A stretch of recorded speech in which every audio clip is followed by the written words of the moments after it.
तो है गाइस, कैसे हो आप लोग। तो सवाल स्टार्ट टू ओरिजिन कॉन्टिनेंट के नेक्स्ट नॉवल के चैप्टर नंबर 352 में आप सभी का स्वागत है। तो चलो शुरू करते हैं। तो जैसा कि अभी तक हमने पिछले एपिसोड में देखा कि कैसे लू फेंग फाइनली अपने सिक्लूजन से बाहर आ चुका होता है, वो सबसे मिलने के लिए आ चुका था। उसी वक्त जी के और लॉन्ग डाओजुन भी आ चुके होते हैं। जी के चैनफंग से उसके ट्रेजर्स को छीन लेता और बच्चा कुछ कर भी नहीं पाता, जिसके साथ हमें फाइनली इस एपिसोड में दिखाया जाता है गॉड एम्पर चैनफू को, जो कि बंदा पूरी तरह से सदमे में जा चुका था, जो कहता कि एक्चुअली मैंने गॉड एम्पर चीके से इनकाउंटर कर लिया उस ल्यूनाटिक से, और वो कुछ ज्यादा ही पछता रहा होता है। उसने जब लू फेंग से मिला था तो लू फेंग उससे कहा था कि तुम अपनी आजादी से ट्रेड कर सकते हो। वहां पर वो उससे कहा था कि तुम्हारे मन में जो है वो करो, मैं तुम्हें रोकने वाला नहीं था। लेकिन जबकि वो अपने लू फेंग से काउजन इफेक्ट नहीं जोड़ सकता था, तो उसने डिसाइड कर लिया कि वो लू फेंग को एक हाई प्राइस में बेचेगा ताकि वो पैसे भी कमा सके। लेकिन इसका उल्टा ही होता है। उसने गैम्बल किया लेकिन वो हार गया। वर्ष तो ये हुआ कि वो गॉड एम्पर जीके से सामना कर लेता है, जिससे कि उसकी वो ट्रेजर्स भी चली जाती है। गॉड एम्पर जीके के बारे में तो यही कहा जाता है कि वो एक मैड आदमी है, जो कि अनप्रेडिक्टेबल थिंग्स करता है, जो कि बिना सोचे समझे ही कुछ भी कर देता है। इसके साथ गॉड एम्पर चैम्पू ये अच्छे से जानता था और कहता है कि यार ये बंदा तो अपने ग्रेट मास्केर्स के अलावा एक और चीज के लिए फेमस है, जो चाहे वो कर लेता है। अब यहाँ पे चैंगफू अगर थोड़ा सा भी रेसिस्टेंस दिखाता ना, तो वो बंदा जी के उसको एकदम से क्रश करके मार देता। मतलब वो जरा सा भी सोचता नहीं। अल्दो यहाँ पे सिटीज में रूल है कि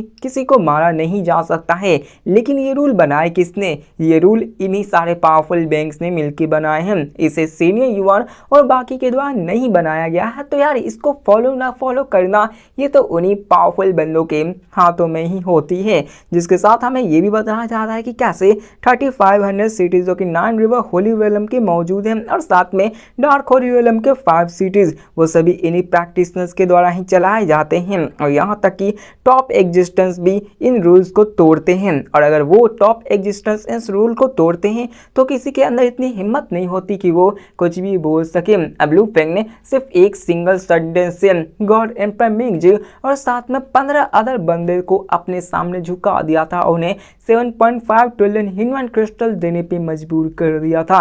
अगर बात करें गॉड एम्पर जी के की, तो जब भी वो एक्शन लेता है तो गॉड एम्पर चैंगफू तो बोलने की भी नहीं सोच पाता, वो रेसिस्ट भी नहीं कर पाता।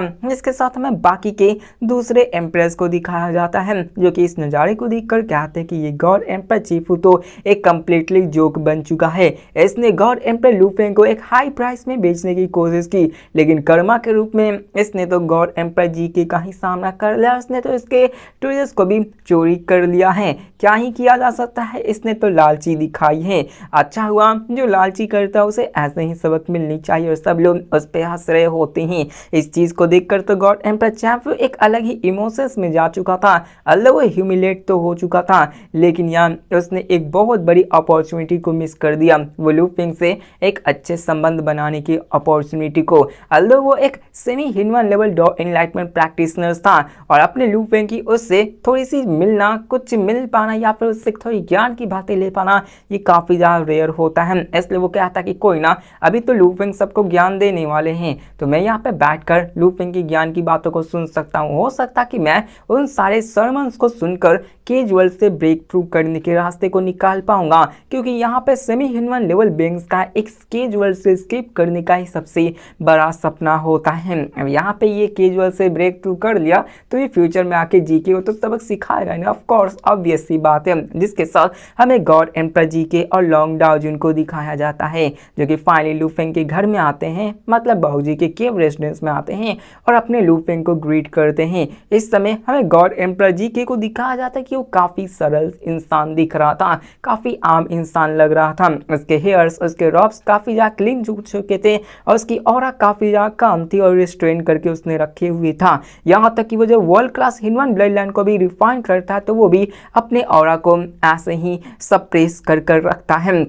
मतलब कि वो अपने आप को क्लियर है रखता है। यूजुअली वो अपने आप को इतना पागल उसी वक्त करता है जब वो हंटिंग करने के लिए जाता है और जब वो मैस्केयर करने लगता है। आफ्टर ऑल वो अपने गुस्से को बाहर ही इसलिए निकालता ताकि वो गुस्से को बाहर निकाल सके, मतलब यही सिंपल सी बात है। जिसके साथ लूपिंग भी उन सबसे पोलाइटली कहता कि आओ तुम दोनों आकर बैठो। अब ये दोनों पीक लेवल के एग्जिस्टेंस थे जिसके स्ट्रेंथ काफ़ी ज़्यादा एक्स्ट्राऑर्डिनरी थी दूसरे पीक लेवल एग्जिस्टेंस से, मतलब ये दोनों स्ट्रॉन्गेस्ट बीइंग थे इस डार्क होली वर्ल्ड में, मतलब केज वर्ल्ड के अंदर ये दोनों सबसे स्ट्रॉन्गेस्ट बीइंग में से एक होते हैं। हो सकता है कि डार्क होली वर्ल्ड के अलावा भी इस केज वर्ल्ड के अंदर और भी दुनियाएं मौजूद होंगी, क्योंकि यहाँ पे सिर्फ यही दोनों बंदे तो पावरफुल नहीं हो सकते, मतलब और भी बंदे होने चाहिए या फिर ऐसे ही और भी केजेस वर्ल्ड मौजूद होंगे जो कि अभी तक हमें बताई नहीं गई है। ऑफ कोर्स यहाँ पे ओमनीवर्सल लेवल तक जाने वाली है, तो हो सकते हैं कि और भी केज वर्ल्ड मौजूद होंगे या फिर डार्क होली वर्ल्ड की जैसे और भी जगह मौजूद होंगी जो कि अभी तक रिलीज नहीं की गई है, छिपाई गई है, ताकि हमें आगे सस्पेंस के साथ पता चल सके। इसके साथ लूपिन उन सब की तरफ देखने लगता है। अब वहाँ पे हमें गॉड एम्पर जीके को दिखाया जाता है जो कि अपने उसी गोल्डन स्टाफ बोन को निकालते हुए लूपिंग को देते हुए कहता है कि गॉड एम्पर लूपिंग, हमारा ये पहला मीटिंग है तो मैंने आपके लिए एक life and death type secret twist लाया हूँ जो कि मुझे रास्ते में मिल गए थे। जिसके साथ वो लूपिंग को देता है। लूपिंग जैसे उस ट्रेजर को देखता है वो इमीडिएटली पहचान जाता है कि ये किसका ट्रेजर से। अब ये देखकर गॉड एम्पर जी के लूपिंग से कहते हैं कि गॉड एम्पर लूपिंग ज़्यादा सोचो मत, ये डार्क होली रियलम है, यहाँ फाइटिंग और प्लंडरिंग काफ़ी ज़्यादा कॉमन सी बात है और मैंने इस ट्रेजर को गॉड एम्पर चैनफू से ले लिया है और ये हमारे और आपके बीच में काउजन इफेक्ट जैसा बनाने वाला है। और मेरे स्टेटस से उसके लिए ट्विजर्स का ले लेना मेरे हाथों से ये उसके लिए एक ब्लेसिंग की बात होने वाली है। मतलब यहाँ पे लूपिंग के सामने प्लंडरिंग और साथ में या चोरी चकारी लड़ाई की बातें कर रहा लगता है। उसने लूपिंग के इतिहास के बारे में नहीं जान रखा कि वो कितना ही ज़्यादा प्लंडरिंग और फाइटिंग से नफरत किया करता था। ऑफकोर्स फाइटिंग के लूपिंग के नसों में था जब वो गोल्डन हॉर्न बीस्ट को ही पोजेस कर दिया था, ये बात नहीं भूलने वाली बात है। जिसके साथ लूपिंग भी इस्तेमाल करता है उस गोल्डन बोन स्टाफ को ले लेता है। देख रहे हो लूपिंग की चालाकी, लूपिंग उस बंदे से चैम्फो से नहीं लेता है फ्री में। वो कहता कि मैं तुम्हें पैसे देने वाला हूँ, लेकिन जब ये जी के उसे फ्री में देता है गिफ्ट में तो लूपिंग रख लेता है क्योंकि लूपिंग दोस्ती पावरफुल बंदों से ही करना चाहता था। और जबकि ये दोनों बंदे यहाँ के पावरफुल बंदे हैं तो लूपिंग से आराम से दोस्ती कर लेता कि कोई ना, चलो तुमसे मैं दोस्ती कर देता हम। इसके साथ गॉड एम्पर जी के अपने काफ़ी सारे एक्शंस में काफ़ी ज़्यादा स्ट्रेट फॉरवर्ड होते हैं। गॉड एम्पर जी के बोलते हैं कि पास्ट में जब मैंने ही ना life forms of blood lines को यूज़ किया था तो मैं काफ़ी ज़्यादा क्रेजली एक्ट किया करता था और मैं नेचर्स के अंदर एक ब्लड लाइन को रिफाइन किया करता था और इसमें मैं चूज किया करता था कि आखिरकार मुझे कौन से ब्लड को रिफाइन करना है और किसको मुझे समझना है। उसको स्टडी करने की तो बात की बात है। जिसके साथ लॉन्ग डाउजन भी ऐड करते हुए कहते हैं कि ये जो ब्लड लाइन की बातें वो इतनी भी आसान नहीं होने वाले हैं, लेकिन गॉड एम्पर जी के अपने इस ब्लड लाइन के पाथ को चूज करने के बावजूद भी इसमें कोई भी गम नहीं था कि हाँ मैंने ब्लड लाइन के पाथ को चूज किया। एनलाइटमेंट के पाथ को छोड़कर लूपिंग की तरफ देखने लगते हैं। उसी के साथ जी के लूपिंग की तरफ देखकर कहता है गॉड एम्पर लूपिंग, क्या हम लोग आपस में लड़ सकते हैं क्या? मैं विश करता हूँ कि मैं एक इनविजिबल वर्ल्ड में एग्जिस्टेंस से अपने ट्रू स्ट्रेंथ को देख सकूँ कि उनकी ट्रू पावर्स होती क्या है। हो सकता है कि इससे मेरी ब्लड लाइन्स पोटेंशियल्स को आगे बढ़ाने में काफ़ी ज़्यादा मदद मिलेगी। इसको देखकर लूपिंग समझ जाता है और हंसने लगता है क्योंकि वो समझ जाता है कि ये जी के क्या कहना चाहता है। वो मान जाता है और कहता है कि ठीक है मैं तुमसे स्पार करने वाला हूँ। और यहाँ पे हमें पता चला कि लूपिंग की जो फाइट एक और पीक लेवल एग्जिस्टेंस बंदे से होगी जो कि यार बाकी सबसे काफी पावरफुल है।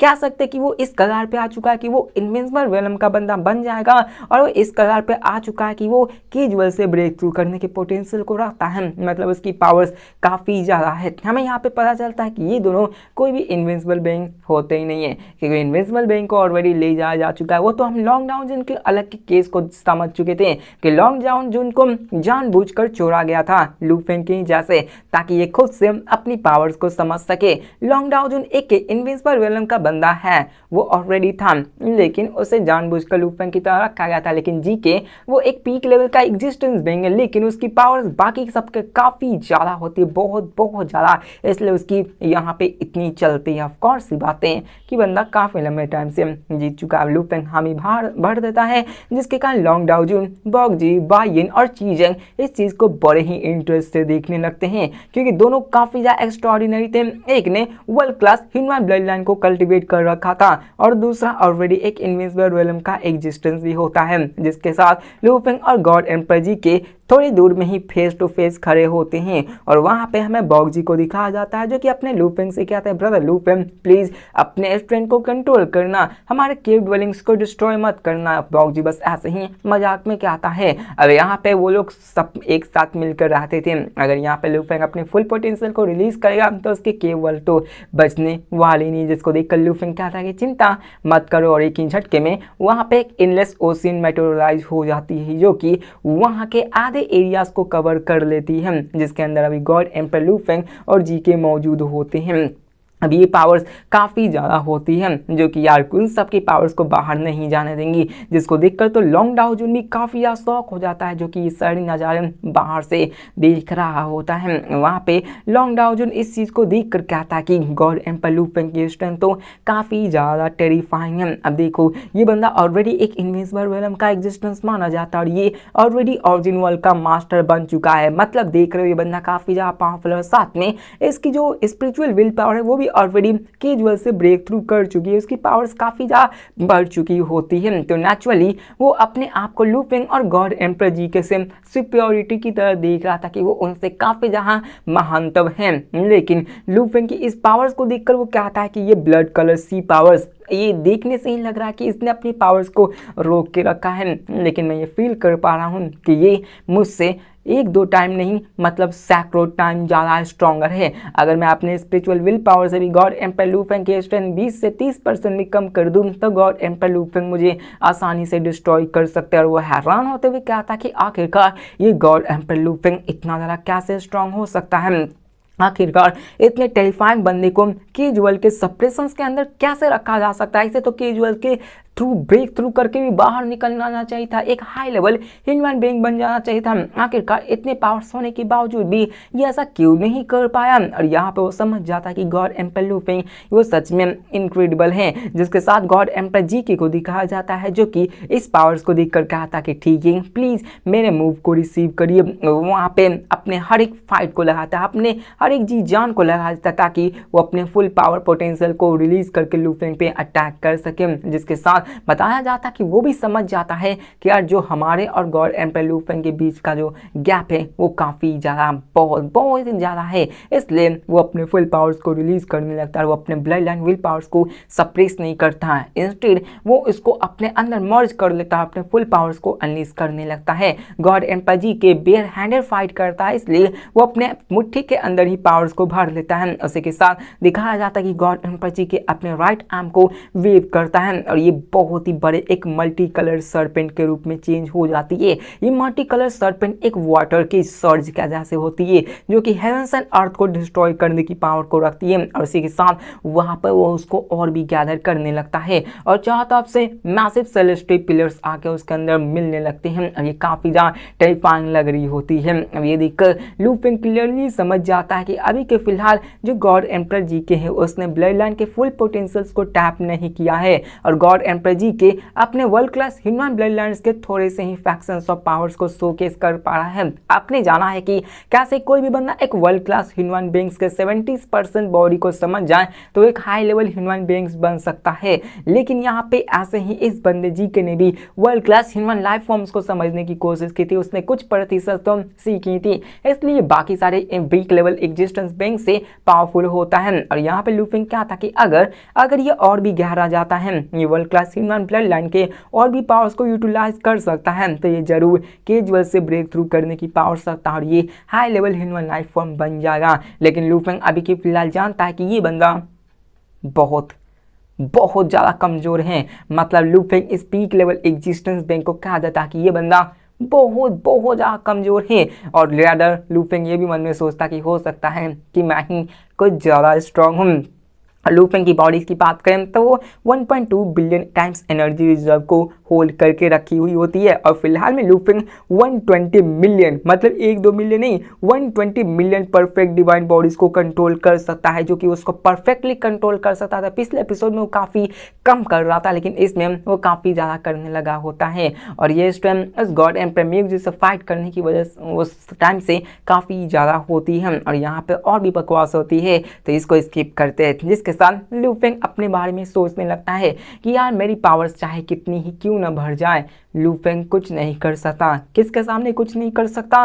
तो वो high level human life forms के सामने कुछ नहीं कर सकता। लूफिंग कैजुअल में रहकर चाहे कितना ही पावरफुल बन जाए, अगर एक हाई लेवल बीइंग से सामना हो गया लूफिंग का, तो लूफिंग की टाइट फेस लूफिंग कुछ नहीं कर सकता। क्योंकि यार जो एक लो लेवल और हाई लेवल में जो डिफरेंस होता है, जो गैप होता है, वो जमीन आसमान के होता है। इसके साथ हमें दिखाया जाता है कि गॉड एम्पर जीके वहां पे अपने पावर्स को रिलीज करके लूफिंग पे अटैक करने लगता है, लेकिन लूफिंग कैजुअली जीके को सप्रेस किए हुए था। चाहे जीके कितनी ही मेहनत क्यों न कर दे, कितनी ही पागलों की तरह अटैक क्यों न कर ले, वो स्ट्रगल ही करता रह गया। वो उस एंडलेस ब्लड सी को हिला भी नहीं पाता, और ये उन दोनों के बीच के गैप को दर्शा रहा होता है। और लास्ट में वो बहुत मेहनत करता है, लेकिन फाइनली गॉड एम्पर जीके अपने नॉर्मल फॉर्म में आ जाता है और अपने ऑरा को कंप्लीटली हटा लेता है, मिटा लेता है। और इसके साथ गॉड एम्पर जीके अपने ऑरा को डुबाते हुए क्या था कि ये एक सेटिस्फाइंग फाइट थी। वहाँ पे वो क्या था कि लेकिन गॉड एम्पर लूफिंग की कंपैरिजन देखा जाए तो हमारे बीच का गैप काफ़ी ज़्यादा बड़ा था, और मैं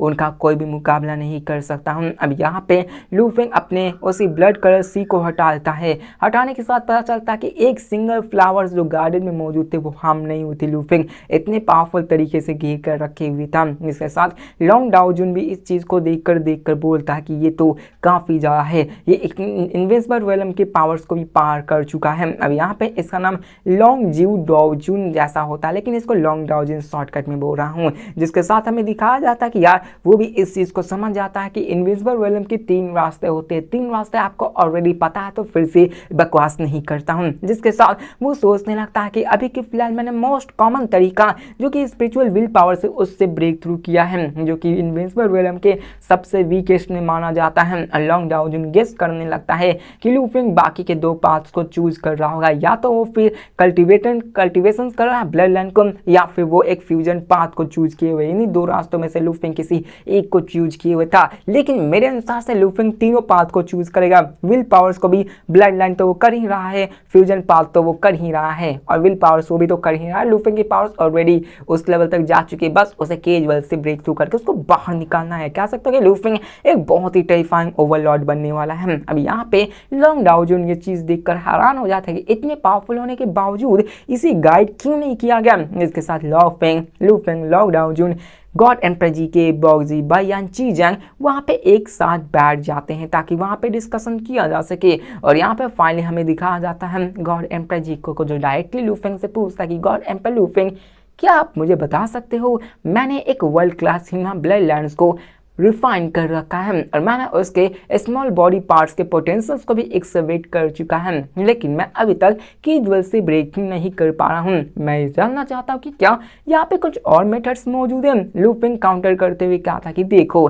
जो तुम ह्यूमन ब्लड लाइन के बॉडी को रिफाइन कर रहे हो ना, और फिर उसके पास ब्लड लाइन पोटेंशियल्स को एक्टिवेट कर रहे हो, क्या तुम ऐसा कर रहे हो? मैंने सही कहा ना? मतलब लूफिंग कहना चाहता है कि पहले तुम उसके बॉडी को रिफाइन करते हो और बाद में उसके पोटेंशियल को एक्टिवेट करने की कोशिश करने लगते हो। तो वहाँ पे वो बंदा कहता कि तो यही मैंने करना चाहिए, मैं भी तो यही करता हूँ। क्या हमें सबसे पहले उसके मिस्ट्रीज को नहीं पढ़ना चाहिए?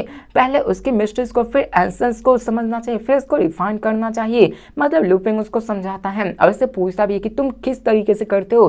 देखो, ह्यूमन ब्लड लाइन को पढ़ने के 2 तरीके होते हैं। एक तो पहले ही आप उसके ब्लड लाइन को पढ़ना शुरू कर दो, बाद में उसके बॉडी पार्ट्स को, जो कि ये जीके कर रहा था। वहीं पे लूफिंग क्या करता था कि लूफिंग पहले उनके बॉडी पार्ट्स को पढ़ता था, बाद में वो ब्लड लाइन को रिफाइन करता था, जिससे कि उसकी अंडरस्टैंडिंग ब्लड लाइन को लेके काफी ज्यादा क्लियर हो जाती है। लेकिन जीके जस्ट लूफिंग की अपोजिट करता है। वो क्यों? वो यहाँ पे आप लोग समझ जाएंगे। जिसके साथ बॉक्जी और बाकी के बंदे उसको ध्यान से सुन रहे थे, क्योंकि उनके लिए भी कैजुअल से ब्रेक थ्रू कर पाना काफी ज्यादा मुश्किल होती है। अगर यहाँ पे वो ब्लड लाइन पाथ को यूज करके ब्रेक थ्रू कर जाएंगे तो ये उनके लिए काफी ज्यादा अच्छा होगा, और वो अपने एनलाइटमेंट के पाथ को छोड़कर ब्लड लाइन में जरूर घुसने की कोशिश करेंगे ही। जिसके साथ गॉड एम्पर जीके लूफिंग की बात को सुनकर कहते कि हाँ, ब्लड लाइन की पार देखे जाए तो 2 मेजर्स रास्ते में होते हैं, जो मैंने आपको ऑलरेडी अभी बता दिया, तो इसको स्किप करते हैं। जिसके साथ वो कहता कि हम तो ऐसे कर सकते हैं, लेकिन तुम्हें पता है ना, मतलब आपको पता है ना कि जो दूसरा तरीका है वो काफ़ी ज़्यादा डिफिकल्ट है।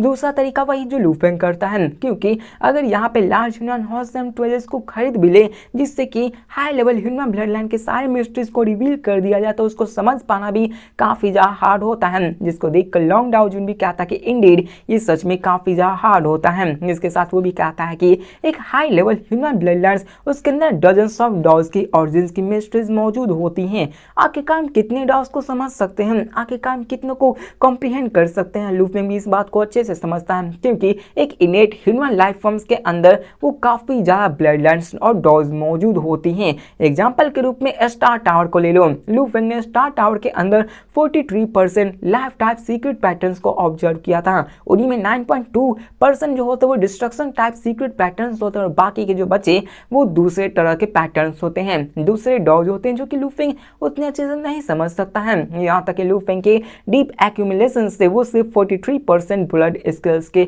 अंदर को पढ़ सकता है, और वहाँ के बाकी को अडाप्ट कर ही नहीं सकता। जिसके साथ गॉड एम्पायर जी के लू फेंग से क्या था कि मैं बाउंडलेस और लाइफ में इन दोनों डॉज के अंदर प्रोफिशिएंट हूँ, लेकिन सिर्फ सेमी ह्यूमन लेवल तक ही। और साथ में ये भी बताता कि मैंने मोस्ट सुटेबल ब्लड लाइन को भी पाया, जिसमें 50% लाइफ और 30% बाउंडलेस मौजूद है, लेकिन उसके अंदर कई सारे मिस्ट्रीज है जिसको मैं समझ नहीं पाया हूँ, जिससे कि मैं केजुअल के ब्रेक थ्रू करने के बाद ही समझ सकता हूँ। मैं उसका भी पार्ट को ही समझ पा रहा हूँ। मतलब ये जी के कहना चाहता है कि वो एक वर्ल्ड क्लास ह्यूमन बॉडी को तो समझने की कोशिश की थी, लेकिन उसने रहस्य को काफी कम समझा है। जिसके साथ हमें यहाँ पे बताया जाता है, गॉड एम्पायर जी के लू फेंग से कहा था कि मैं जानता हूँ कि एक ह्यूमन ब्लड लाइन को कंप्लीटली रिफाइन करने के लिए किसी को भी उसके ब्लड लाइन को 70% तक कॉम्प्रिहेंड करना पड़ता है। अब यहाँ पे लू फेंग भी कहता है कि हाँ ऐसी बात है, तो गॉड एम्पायर जी के कहता है यार 70% को कॉम्प्रिहेंड कर पाना ये कोई आसान सी बात नहीं होती है, यहाँ तक कि 70% को तो मैं भी अचीव नहीं कर पाऊँ, ऐसा लू फेंग कहता है। जी के नहीं,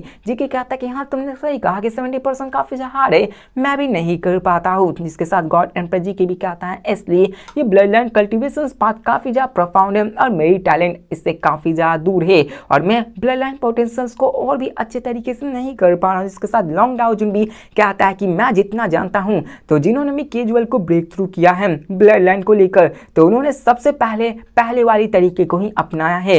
1 in 10,000 ऐसे बंदे थे जो कि उन्होंने इस सेकंड रास्ते को अपनाया है। मतलब 10,000 में से सिर्फ एक ही ऐसे बंदे थे जिन्होंने कि इस सेकंड पाथ को चूज किया, जो कि लू फेंग चूज कर रहा होता है। सच में काफी ज्यादा हार्ड होती, बस हमें इसी चीज से समझ आती, जिसको सुनकर लू फेंग हामी भरता है, क्योंकि वो जानता था कि यार किसी भी low level human blood lines के लाइफ एंड डिस्ट्रक्शन मिस्ट्री को काफी अच्छे से समझा जाना जा सकता है, लेकिन high level human blood line की बात करें तो उसको समझना काफी ज्यादा हार्ड हो जाता है। लेकिन लू फेंग की बात करें तो उसने already 3 high level human beings के ब्लड लाइन को 70% तक स्टडी कर रखा था, जो कि होते heavenly fire shadow, neither prison, calamity beast और कैलेमिटी बीस्ट होते हैं। हेवनली शैडो फायर में उसमें 50% लाइफ और डिस्ट्रक्शन 30% होते हैं। टोटल लू फेंग ने इसमें 80% पर रखे थे। अब देखो हाई लेवल ह्यूमन बीस्ट के अंदर अलग अलग डॉज होते हैं, तो मेजर डॉज के अंदर कोई कोई ऐसे बीस्ट होते जिनके अंदर लाइफ एंड डिस्ट्रक्शन ज्यादा मौजूद थे। जैसे हेवनली फायर के अंदर 50% लाइफ और 30% डिस्ट्रक्शन थी, बाकी के जो 20% थे उसमें कोई और डॉज थी, तो इसलिए लू फेंग उसको नहीं पढ़ा, समझा, उसको चाहिए भी नहीं थी कि नहीं मुझे नहीं करना है। उसी के साथ लू फेंग बाकी के और को भी समझा होता है, उसने 70% समझ लिया था, तो वो कॉन्फिडेंट था कि वो एक high level human life form बन सकता, क्योंकि कोई भी 70% किसी high level human blood line को समझ ले तो एक हाई लेवल बीइंग बन सकता है। और साथ में नीदर प्रिजन, कैलेमिटी बीस्ट को उसने 40% लाइफ और 40% डिस्ट्रक्शन को सीख रखा था, मतलब एक और बीस्ट को उसने कॉम्प्रिहेंड कर रखा था।